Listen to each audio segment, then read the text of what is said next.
B Sriramamurthy గారు అందించిన సమయం రావాలి. ఒకసారి ఓ సాధువు శిష్యులతో ఓ గ్రామంలో బస చేసి అక్కడి ప్రజల సమస్యలను తెలుసుకుంటూ పరిష్కార మార్గాలను సూచిస్తున్నాడు. అది తెలిసి పొరుగురి రామయ్య, భీమయ్య ఆయన దగ్గరకు వచ్చారు. తమ గోడు విన్నవించుకున్నారు. మమ్మల్ని దరిద్రం పట్టి పీడిస్తోంది. మాకు నిధి నిక్షేపాలు అక్కర్లేదు, మడులు మాన్యాలు అక్కర్లేదు. కడుపు నిండా తిండి దొరికే మార్గం చూపండి స్వామి అని వేడుకున్నారు. సాధువు సంచిలోంచి ఒక పొట్లం తీసి దాంట్లోంచి 2 విత్తనాలు ఇద్దరికీ ఇచ్చాడు. వీటిని తీసుకెళ్ళి నాటండి. మొక్క పెరిగి మధుర ఫలాలను ఇస్తుంది. వాటి రుచి అమోఘం. మంచి ధర పలుకుతుంది. మీకు ఆస్తులు గడించి పెట్టకపోయినా ఆకలి బాధ లేకుండా ఆదుకుంటుంది అన్నాడు. వాళ్ళు సంతోషించారు. తిరిగెళ్ళాక నేల చదును చేసి విత్తనం నాటి నీళ్లు చల్లారు. నాటిన దగ్గర నుంచి రామయ్య గింజ ఎప్పుడు మొలుస్తుందా అని ఎదురు చూసేవాడు. వారమైంది, 10 రోజులైంది, మొలక రాలేదు. తవ్వి చూస్తే విత్తనం అలాగే కనిపించింది. ఇంకేం మొలకెత్తుతుందని కోపంగా తీసి పారేశాడు. మరో వారం తర్వాత భీమయ్య పాతిన గింజ మొలిచింది. చకచకా ఎదిగి కాపు పట్టింది.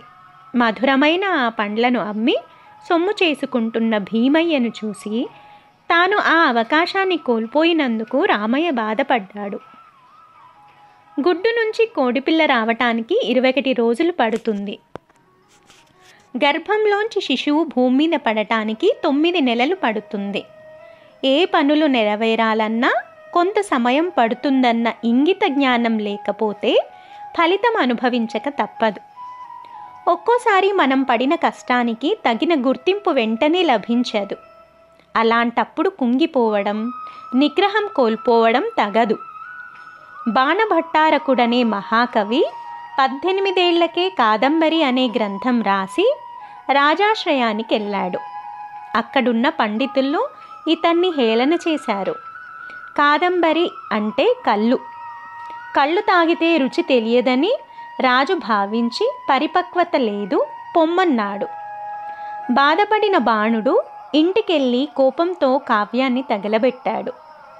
2 రోజుల తరువాత కాళిదాసు వెళ్ళి, అబ్బాయి నీ కాదంబరిని మరోసారి వినిపించు అంటే బాణుడు తెల్లముఖం వేసి విషయం చెప్పాడు. సరేలే నేను చెప్తా రాసుకో అని ఏకసంథాగ్రాహి అయిన కాళిదాసు తాను విన్న కాదంబరిని ఉన్నదున్నట్లుగా అప్పచెప్పాడు.